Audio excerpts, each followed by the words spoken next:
Hello everyone and welcome back to my YouTube channel. So friends, जो आज का हमारा वीडियो लेक्चर है ये क्लास 12th के लेक्चर पे बेस्ड है और हम पढ़ने वाले हैं आज ज़ीरो ऑर्डर काइनेटिक्स। स्टूडेंट्स, हमने अभी तक प्रीवियस लेक्चर के अंदर ऑर्डर के बारे में स्टडी कर लिया था। आज के इस वीडियो लेक्चर के अंदर हम स्टडी करेंगे भी ज़ीरो ऑर्डर काइनेटिक्स क्या होता है। बहुत ही इम्पॉर्टेंट, बहुत ही इंटरेस्टिंग टॉपिक है और इससे बहुत सारे क्वेश्चंस आपके पेपर में भी पूछे जाते हैं। ठीक है, अब देखिए ज़ीरो ऑर्डर काइनेटिक्स के लिए इसकी पहले हम डेरिवेशन करेंगे। डेरिवेशन को समझने के लिए मैं आपको एक छोटी सी चीज़ बताती हूँ। हम जैसे कि अभी तक हमने जितने भी रेट लॉ एक्सप्रेशन लिए वो कैसे लिए, हम कोई ना कोई रिएक्शन लिखते हैं। तो अब मैं एक रिएक्शन लिख रही हूँ। देखिए, ए रिएक्टेंट है और ये रिएक्ट करके बी प्रोडक्ट की फॉर्मेशन कर रहा है। ठीक है, ये हमारा है रिएक्टेंट और बी यहाँ से जो हमारा बन रहा है वो है प्रोडक्ट। समझ पा रहे हैं? तो स्टूडेंट्स देखिए, अब जैसे कि ए जो है वो रिएक्ट करके बी की फॉर्मेशन कर रहा है, तो हम जैसे मैंने आपको स्टार्टिंग में जब करवाया था ये चैप्टर तो कहा था भी हमें टाइम इनिशियल जब रिएक्शन शुरू नहीं हुई, यानी कि जब टी क्या है, ज़ीरो है। टी ज़ीरो का मतलब क्या होता है भी अभी तो रिएक्शन शुरू ही नहीं हुई। समझ पा रहे हो? अभी जब रिएक्शन शुरू नहीं हुई उस टाइम पर प्रोडक्ट तो होगा ही नहीं, सिर्फ रिएक्टेंट होगा, तो प्रोडक्ट की वैल्यू ज़ीरो है और रिएक्टेंट उस टाइम पर हमारा क्या होगा, ए नॉट होगा, है ना। अब देखो, at time t is equals to small t, भी कुछ पर्टिकुलर टाइम t पर, ठीक है, हमारा रिएक्टेंट कितना हो जाएगा, ए नॉट माइनस एक्स। x क्या होता है, x होता है जो मोल्स डीकम्पोज हुए हैं। आप चाहे तो यहाँ लिख भी सकते हैं x is equals to moles decomposed या मोल्स डिस्प्लेस्ड, जो निकल चुके हैं। मतलब इस ए नॉट में जो इनिशियल टाइम पर ए नॉट रिएक्टेंट प्रेजेंट था, इसमें से x निकल गए तो कितना रह गया, ए नॉट माइनस एक्स। करवा चुकी हूँ ना ऐसा। तो b कितना फॉर्म होगा टी टाइम पर, x फॉर्म होगा। जितना यहाँ से निकला उतना ही यहाँ पर बनेगा, x निकला तो x ही बनेगा। इतना तो क्लियर था हमें पहले भी, है ना। अब देखो, ये टी टाइम पर कंसंट्रेशन है ए की, तो इस कंसंट्रेशन को मैं ए टी भी कह सकती हूँ। मतलब एट टाइम टी ए की कंसंट्रेशन क्या हो जाएगी, ए टी। तो यहाँ से हमें क्या पता चलता है, एक चीज़ बहुत ही इंपॉर्टेंट जो हमें पता चलती है भी A t is equals to A not minus x. Clear है? इसे बॉक्स में डाल लीजिए क्योंकि बहुत इंपॉर्टेंट है। ये है क्या चीज़, ये है concentration of A at time T. ठीक है, अब मैं पूछूं कंसंट्रेशन बी की बताइए एट टाइम टी पे, तो बी की कंसंट्रेशन टी टाइम पर क्या होगी। देखिए, टी टाइम पर बी की कंसंट्रेशन है एक्स, तो उसे मैं लिख सकती हूँ B T is equals to x, यानी कि बी की कंसंट्रेशन एट टाइम टी कितनी है, एक्स है, और ए की कंसंट्रेशन कितनी है, ए नॉट माइनस एक्स है। क्लियर है? अब अगर मैं आपको बोलती हूँ भी इसका रेट लॉ एक्सप्रेशन लिखो, इस रिएक्शन का रेट लॉ एक्सप्रेशन लिखिए स्टूडेंट्स, तो इसका रेट लॉ एक्सप्रेशन क्या होगा। देखिए, इसका रेट लॉ एक्सप्रेशन, हम रेट लॉ एक्सप्रेशन कैसे लिखते हैं, आर से डिनोट करेंगे। ठीक है, इट इज़ इक्वल्स टू के, जो कि हमारा कांस्टेंट होता है, कंसंट्रेशन ऑफ रिएक्टेंट और उसकी पावर उसका ऑर्डर। अब मुझे बताओ हम किस ऑर्डर की बात कर रहे हैं, ज़ीरो ऑर्डर की बात कर रहे हैं, तो ऊपर क्या आ जाएगा, ज़ीरो आ जाएगा। मानते हो ये चीज़। अब आप मुझे बताइए, अगर किसी की पावर ज़ीरो है तो उसे हम क्या बोलते हैं, वन बोलते हैं। मैथमेटिकली मान लो यहाँ पे एक बॉक्स बनाती हूँ, आप भी बॉक्स बनाइएगा। कोई भी अगर मान लीजिए 2 की पावर ज़ीरो है, उसका मतलब होता है 1।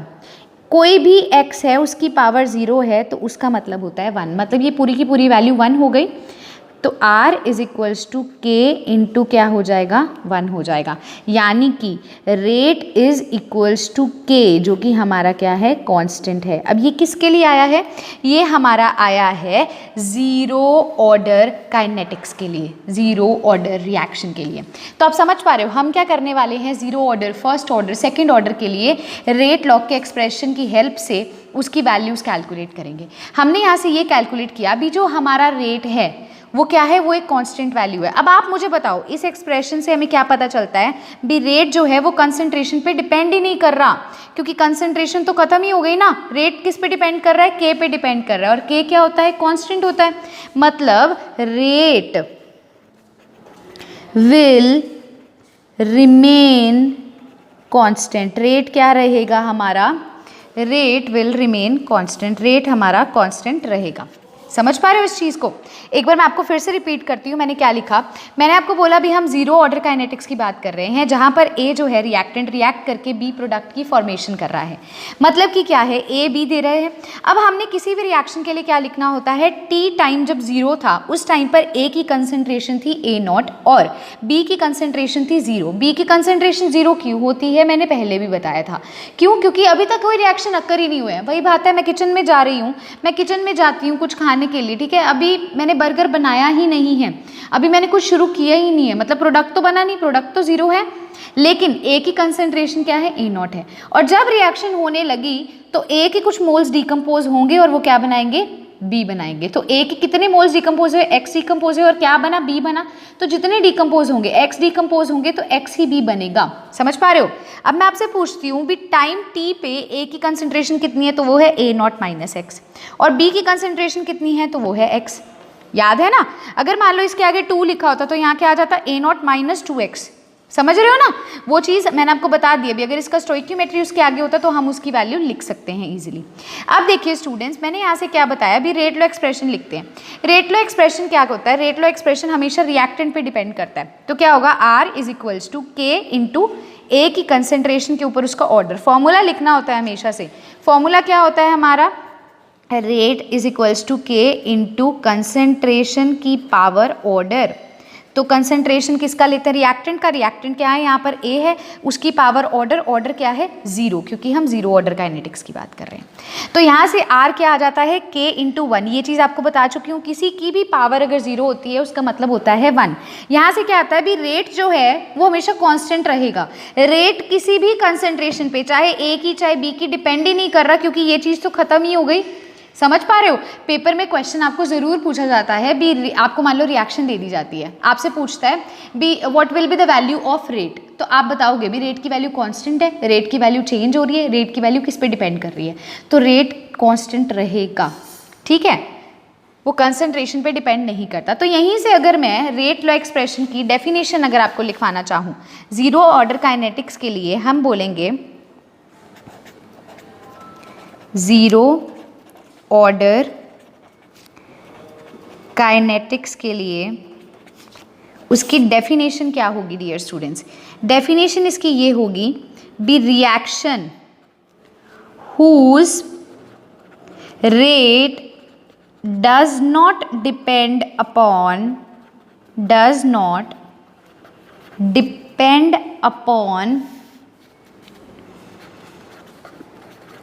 concentration rate, reaction whose rate does not depend upon concentration and time। Time पर भी तो डिपेंड नहीं कर रहा, कांस्टेंट है रेट की वैल्यू, अभी देखा था R इज इक्वल्स टू के, है ना। तो ऐसा रिएक्शन जिसका रेट ना तो कंसंट्रेशन पे डिपेंड कर रहा है ना ही टाइम पे डिपेंड कर रहा है, उसे हम बोलते हैं is called zero order reaction. समझ पा रहे हो? तो ये क्या होता है हमारा, ये होता है जीरो ऑर्डर रिएक्शन। अब स्टूडेंट्स हम क्या करने लगे, हम कंसंट्रेशन निकालेंगे ए की, बी की, और हम साथ ही साथ क्या देखेंगे, हाफ लाइफ टाइम क्या होता है और लाइफ टाइम क्या होता है एक रिएक्शन के लिए। अब जो मैंने आपको रिएक्शन करवाई है ना, हम क्या करने लगे हैं, इसके लिए कुछ वैल्यूज़ कैलकुलेट करेंगे, मतलब जो आपसे पेपर में चीज़ें पूछी जाती हैं। तो देखिए पेपर में आपसे क्या पूछा जाता है, सबसे पहले हम लिखते हैं क्वेश्चन, मेरा नोट डाउन करेंगे आप सब लोग। क्वेश्चन मेरा है कैलकुलेट कंसंट्रेशन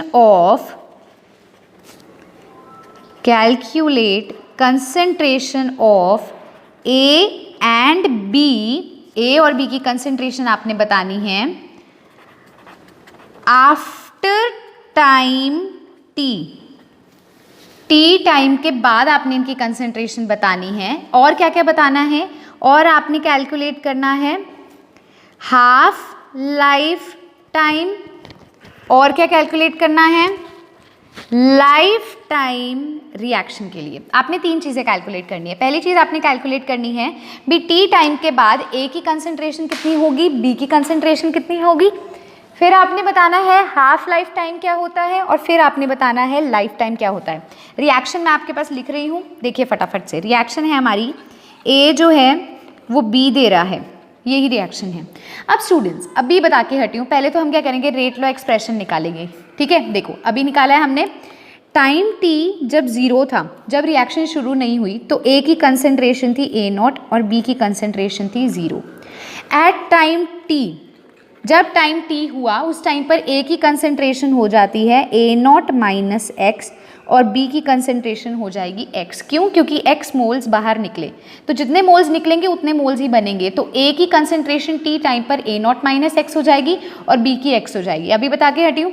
और ये किसके इक्वल होता है? It is equals to AT और it is equals to BT। मानते हो, है ना? तो यहाँ से मैंने रेट लॉ एक्सप्रेशन क्या निकाला? Rate law expression is the concentration of A की power order into constant K। अब किसी की पावर 0 है, क्योंकि 0 ऑर्डर काइनेटिक्स है, तो यहाँ से रेट क्या आ गया? K के इक्वल आ गया। इसे नंबर 1 दे दीजिए। ठीक है डियर स्टूडेंट्स, अब नेक्स्ट स्टेप देखिए। अब हम क्या करेंगे? R in terms of A लिखेंगे, rate in terms of A। आपको याद है मैंने जब फर्स्ट आपको मतलब वीडियो करवाई थी, मैंने क्या बोला था?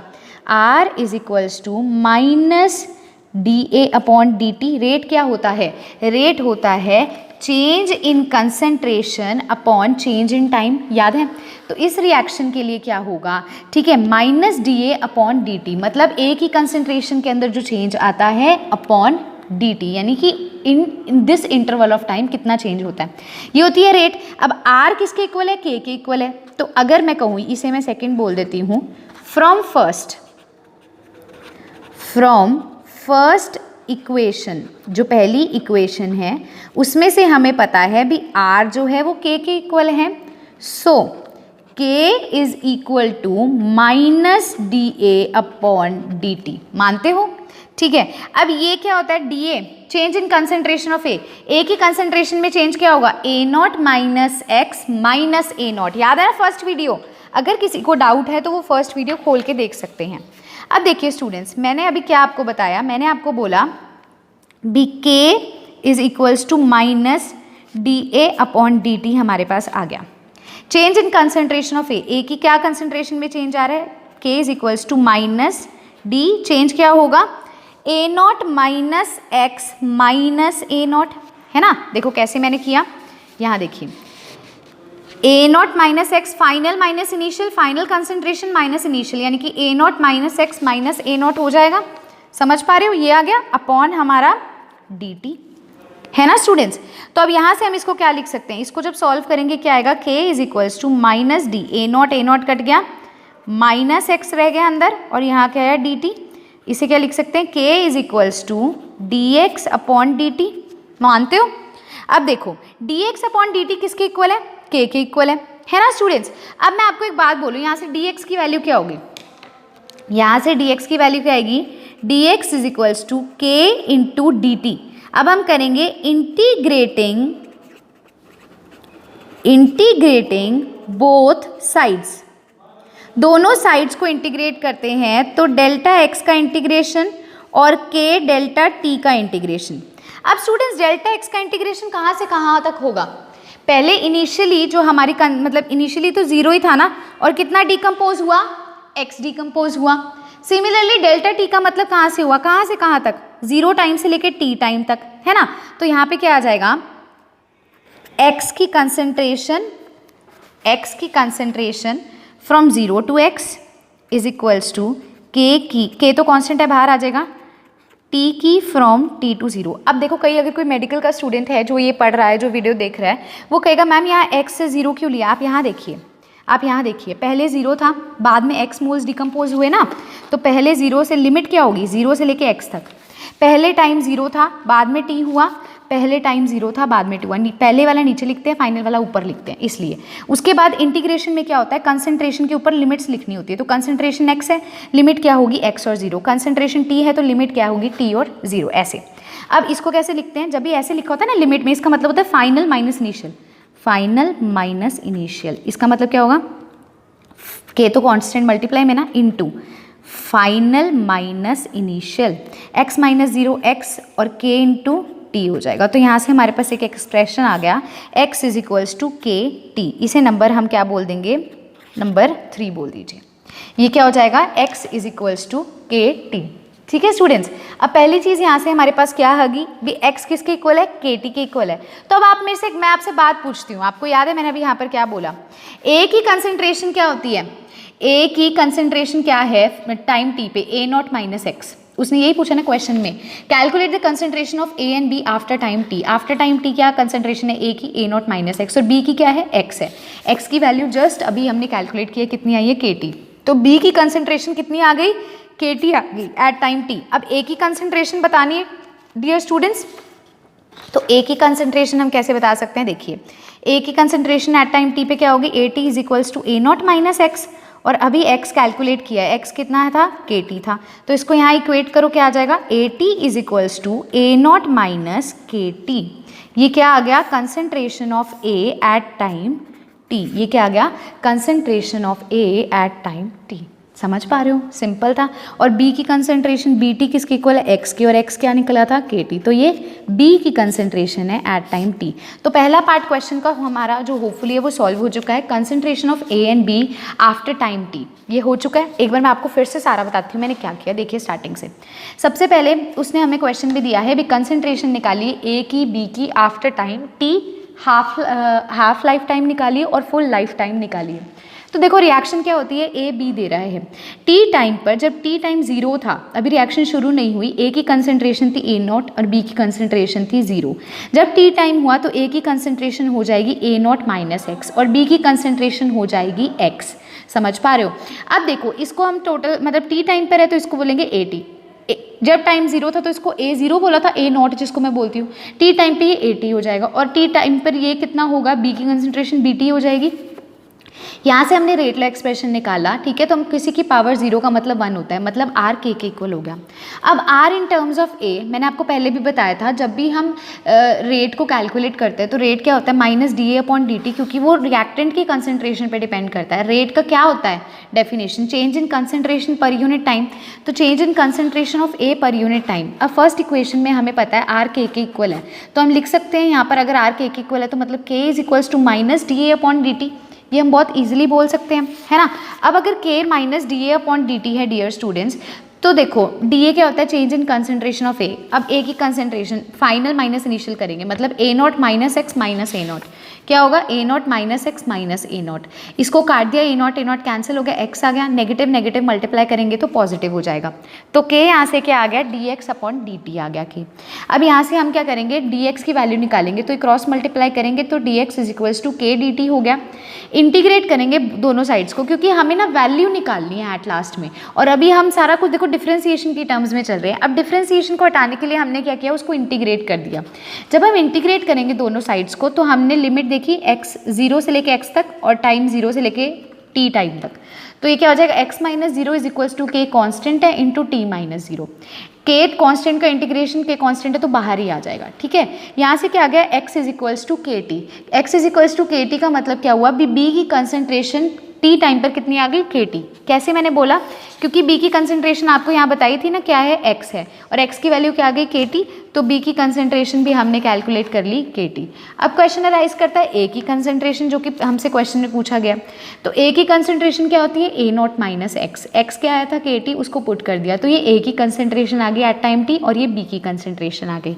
अब स्टूडेंट्स क्वेश्चन आता है जो सेकेंड पार्ट और थर्ड पार्ट है। सेकेंड पार्ट में वो हमें ये बोलता है भी आप कैलकुलेट कीजिए लाइफ टाइम ऑफ रिएक्शन और हाफ लाइफ। पहले हम ना लाइफ टाइम कैलकुलेट करेंगे। लाइफ टाइम क्या होता है, एक चीज़ बताइए मुझे, लाइफ टाइम क्या होगा। आपने अवार्ड शोज़ तो देखे होंगे, उन अवार्ड शोज़ में किसी एक्टर या एक्ट्रेस को जो बहुत ओल्ड एज हो जाते हैं, मतलब जिन्होंने मूवीज़ में या तो काम करना बंद कर दिया होता है, या मतलब वो मतलब नहीं बना सकते वीडियोज़, या वो एक्सपायर हो चुके होते हैं, तो उनकी फैमिली को बुलाकर, या उन्हें जिन्होंने अभी मूवीज़ बनानी बंद कर दी हैं, जो बहुत ओल्ड हो चुके हैं, उन्हें लाइफ टाइम अवार्ड दिया जाता है।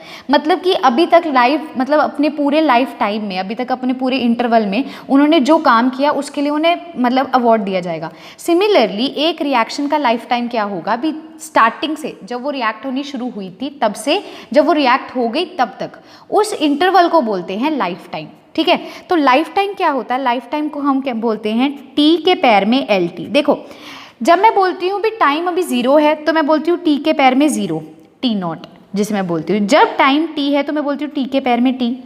अब लाइफ टाइम का मतलब क्या हुआ, टी के पैर में एल टी लिखा मैंने, ठीक है। ये क्या होता है, टाइम इन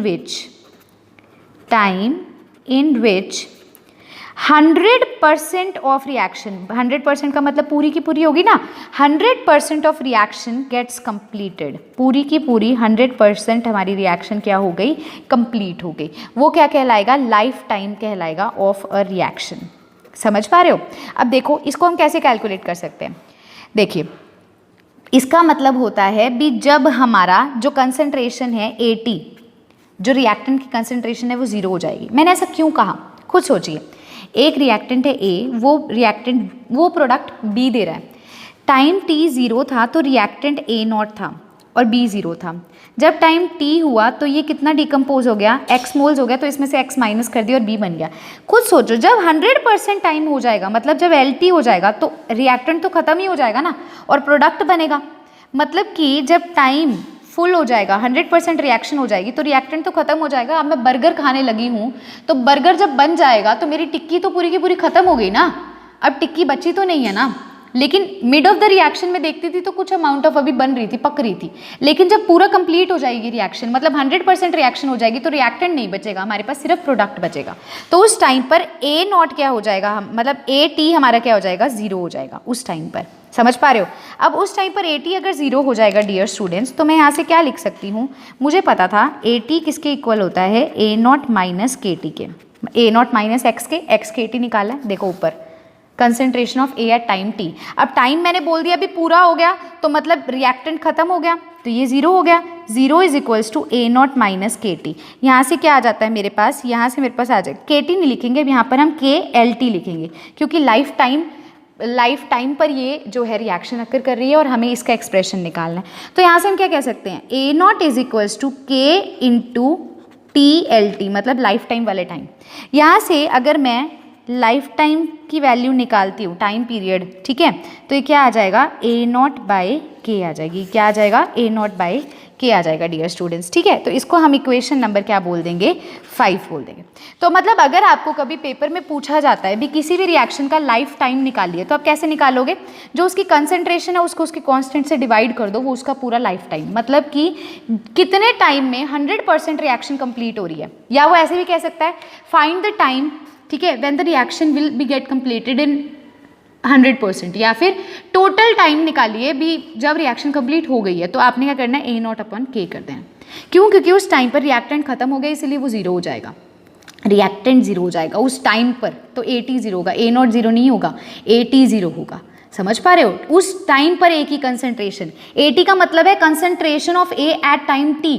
T जब LT होगा 0 हो जाएगी उसकी कंसंट्रेशन, ठीक है, ये क्लियर है। अब आता है स्टूडेंट्स हाफ लाइफ टाइम क्या होता है। देखो फुल लाइफ टाइम या लाइफ टाइम क्या होता है, भी पूरा 100% रिएक्शन कब कंप्लीट हो रही है। हाफ लाइफ टाइम का मतलब ही आपको वो खुद ब खुद बता रहा है, हाफ लाइफ मतलब जब 50% रिएक्शन अकर हुई है, जब क्या हुई है, आधी रिएक्शन अकर हुई है, उसको बोलते हैं हाफ लाइफ टाइम। जब पूरी रिएक्शन अकर होगी तो उसको क्या बोलेंगे, हम फुल लाइफ टाइम बोलेंगे, है ना। तो हाफ लाइफ टाइम, मान लो अगर आपको किसी रिएक्शन भी दे दिया जाता है भी 25% रिएक्शन कंप्लीट हुई है, तो आप बोलोगे भी 25% हुई है। 50% के लिए उन्होंने एक वर्ड दे दिया जिसे बोलते हैं हाफ लाइफ टाइम, ठीक है, means half of the reaction is completed. इसको हम कैसे लिखते हैं, T के पैर में हाफ, ठीक है, इसे हम ऐसे रिप्रेजेंट करते हैं, या फिर और T के पैर में 50%, इसे ऐसे भी लिख सकते हैं। अब इसकी डेफिनेशन हम लिखेंगे, time in which 50% of reaction gets completed. ऐसा टाइम जब आधी रिएक्शन कंप्लीट होती है, पूरी नहीं हुई, आधी रिएक्शन कंप्लीट हो जाएगी, उस टाइम पीरियड को हम बोल देंगे हाफ लाइफ टाइम। अब स्टूडेंट्स देखो, हाफ लाइफ टाइम पर T हाफ पर हमारा जो AT है, AT क्या होता है, concentration of reactant A at time T। Time क्या हो गया, T हाफ हो गया, तो उसकी कंसंट्रेशन भी क्या हो जाएगी, हाफ हो जाएगी। जब टाइम पूरा हो जाता था 100 हो जाता था तो कंसंट्रेशन तो कंप्लीट, क्योंकि रिएक्टेंट खत्म ही हो गया, 0 हो जाएगी। लेकिन आधे पे उसकी कंसंट्रेशन क्या हो जाएगी, आधी हो जाएगी, A0/2 हो जाएगी। अब फिर वही formula AT is equals to A0 minus KT लगाएंगे, AT की जगह लिखेंगे A0/2। ठीक है, अब आगे देखिए डियर स्टूडेंट्स, अब यहाँ पर हम क्या करेंगे, A0 लिखेंगे और KT हाफ लिखेंगे, क्योंकि टाइम जब हमारा हाफ टाइम हुआ था उस टाइम पर ये कंसंट्रेशन थी। अब इसको इधर भेजेंगे, उसको इधर भेजेंगे, तो हमारे पास क्या आ जाएगा, KT half is equals to, यहाँ से क्या आ जाएगा, A0/2। क्या आ जाएगा, A0/2। अब T हाफ की वैल्यू क्या हो जाएगी, K नीचे आ जाएगा, यानी कि A0/2 इंटू K। ये क्या हो जाएगा, हमारा हाफ लाइफ टाइम पीरियड आ जाएगा। अब आप समझ पा रहे हो फुल लाइफ टाइम पीरियड क्या होता है। फुल लाइफ टाइम पीरियड का क्या फॉर्मूला था, देखिए फुल लाइफ टाइम पीरियड का था TLT is equals to A0/K, simple. और हाफ वाले क्या हो जाएगा, जब उसका आधा कर दोगे तो वो उसका हाफ लाइफ टाइम आ जाएगा। ये पूरी रिएक्शन का टाइम इंटरवल है और ये आधी रिएक्शन का टाइम इंटरवल है। तो आप समझ पा रहे हो, अगर आपसे जीरो ऑर्डर ये सारा जीरो ऑर्डर के लिए है, कई सारों के लिए लगा दो, ये जीरो ऑर्डर के लिए है। तभी तो हमने देखो जीरो ऑर्डर के लिए है, इसीलिए स्टार्टिंग में मैं आपको दिखाती हूँ, मैंने आपको ये चीज़ बताई थी, ये देखिए जीरो ऑर्डर के लिए, इसीलिए R K के इक्वल है, तभी ये सब कर पा रहे हैं, वरना यहाँ पर वो कंसंट्रेशन पर रिएक्टेंट डिपेंड करता। तो आप समझ पा रहे हैं हाफ लाइफ टाइम हमने किस प्रकार से निकाली है। ठीक है डियर स्टूडेंट्स, अब एक और चीज़ इसके अंदर जो चीज़ बहुत बेसिकली पूछी जा सकती है, देखो एक मतलब आपको शॉर्टकट तरीके से याद करने का तरीका कहूँ जीरो ऑर्डर के लिए क्या है। मान लीजिए ये है 0%, अभी रिएक्शन शुरू नहीं हुई, ये है 50%, जब वो 50% हो गई, और ये है हमारा 100% जब वो पूरी कंप्लीट हो गई। अब इस टाइम पर देखिए मैंने क्या बोला, जब 50% होएगी उस टाइम पर अपना क्या मैं कहती हूँ कंसंट्रेशन कितनी, मतलब टाइम पीरियड क्या होगा, T हाफ कितना निकाला अभी हमने, A0/2 के। तो ये टाइम पीरियड है जब आधी रिएक्शन हुई है, और पूरी रिएक्शन का टाइम पीरियड अभी कैलकुलेट किया था, कितना था, A0/K। तो अगर आपसे पूछा जाए भी rest of the time period left from 50% to 100% of the reaction, वो कितना होगा, A0/K माइनस A0/2K, यानी कि ये भी क्या आ जाएगा, A0/2K। ठीक है डियर स्टूडेंट्स, तो इस तरह से ये एक स्पेशल प्रॉपर्टी है, और ये सिर्फ जीरो ऑर्डर रिएक्शन के लिए है, क्योंकि देखो पहला जो टाइम पीरियड है, पहला 0 से लेके 50% का जो टाइम पीरियड है वो हमारा आता है A0/2K, और फुल का हमने निकाल लिया जिसको मैं TLT कहती हूँ, है ना, वो कितना है, A0/K। तो रेस्ट हाफ का भी हम बता सकते हैं इसको इसमें से माइनस करके। ये सिर्फ जीरो ऑर्डर में होता है, क्यों, क्योंकि यहाँ पर R जो होता है वो K के इक्वल होता है, वो कंसंट्रेशन और टाइम पे डिपेंड नहीं करता, क्योंकि जीरो ऑर्डर रिएक्शन है। ठीक है ना। अब देखिए स्टूडेंट्स, एक और चीज़ जो हम इसमें देखते हैं वो आती है डिग्री ऑफ डिसोसिएशन। ये भी बहुत क्वेश्चन पूछा जाता है, degree of dissociation. Degree of dissociation को ना हम अल्फा से डिनोट करते हैं। ठीक है, जीरो ऑर्डर रिएक्शन के लिए क्या होता है, देखो फॉर्मूला क्या होता है डिग्री ऑफ डिसोसिएशन अल्फा का, moles dissociated divided by initial moles, भी जो पहले मोल्स प्रेजेंट थे। समझ पा रहे हो, जो पहले मोल्स प्रेजेंट थे। अब देखिए डियर स्टूडेंट्स, मोल्स डिसोसिएटेड, कितने मोल्स डिसोसिएट हुए, स्टार्टिंग में देखिए कितने मोल्स निकले। यहाँ पर मैंने आपको क्या बताया था, अभी x मोल्स डिसोसिएट हुए, इनिशियल कंसंट्रेशन में x निकले ना, तो मोल्स डिसोसिएटेड कितने आएंगे, x, और इनिशियल कितने मोल्स थे, A0, इनिशियल कितने थे, A0। तो ये हमारा क्या आ जाएगा, डिग्री ऑफ डिसोसिएशन का फॉर्मूला आ जाएगा, alpha is equals to x upon A0। अब एक बात बताइए, अभी हमने x की वैल्यू निकाली थी, वो क्या थी, KT थी, तो उसको यहाँ पर इक्वेट करेंगे तो क्या आ जाएगा, alpha is equals to KT upon A0। ये क्या आ गया, हमारी एक और इक्वेशन आ गई, 8th आई गेस, है ना। तो देखो अगर आपसे डिग्री ऑफ डिसोसिएशन पूछते हैं in case of zero order reaction, तो उसका फॉर्मूला भी क्या है, K into T upon A0। ठीक है, अब मैं पूछूं मैक्सिमम वैल्यू अल्फा की क्या होती है, मैक्सिमम वैल्यू अल्फा की होती है 1, और वो कब होगी, जब 100% रिएक्शन अकर कर जाएगी तब होगी। ठीक है dear students. So yes students, आज के इस वीडियो लेक्चर के अंदर हमने जो कवर किया वो है जीरो ऑर्डर काइनेटिक्स के बारे में। इसके अंदर हमने स्टडी किया भी जीरो ऑर्डर काइनेटिक्स के लिए क्या डेरिवेशन होती है, ठीक है, मतलब क्या रेट लॉ एक्सप्रेशन आता है, जो रेट है वो K के बिल्कुल इक्वल होता है। फिर जो स्टूडेंट्स हमने स्टडी किया, हमने देखा भी कंसंट्रेशन A की कितनी होती है, B की कितनी होती है, हाफ लाइफ पीरियड जो बहुत इंपॉर्टेंट है, मैं अभी भी कह रही हूँ हाफ लाइफ पीरियड मार्क कर लीजिए, बहुत इंपॉर्टेंट है। फुल लाइफ टाइम जो है टॉपिक वो भी भी बहुत इंपॉर्टेंट है। और लास्ट में हमने स्टडी किया डिग्री ऑफ डिसोसिएशन के बारे में। ये था स्टूडेंट्स जीरो ऑर्डर काइनेटिक्स का पार्ट 1। पार्ट 2 के अंदर हम कवर करेंगे ग्राफ्स। कई बार आपको पेपर में ग्राफ दे दिया जाता है और उससे आपसे पूछा जाता है भी अब रेट की वैल्यू कैलकुलेट करो। सो अगर आज का वीडियो लेक्चर आपको अच्छा लगा है तो लाइक कर दीजिए, बहुत अच्छा लगा है तो आप शेयर कर सकते हैं, सब्सक्राइब कर सकते हैं, और जिन्होंने चैनल को अभी तक मतलब बेल आइकन को प्रेस नहीं किया वो बेल आइकन को भी प्रेस कर सकते हैं। Thanks a lot dear students, have a good day.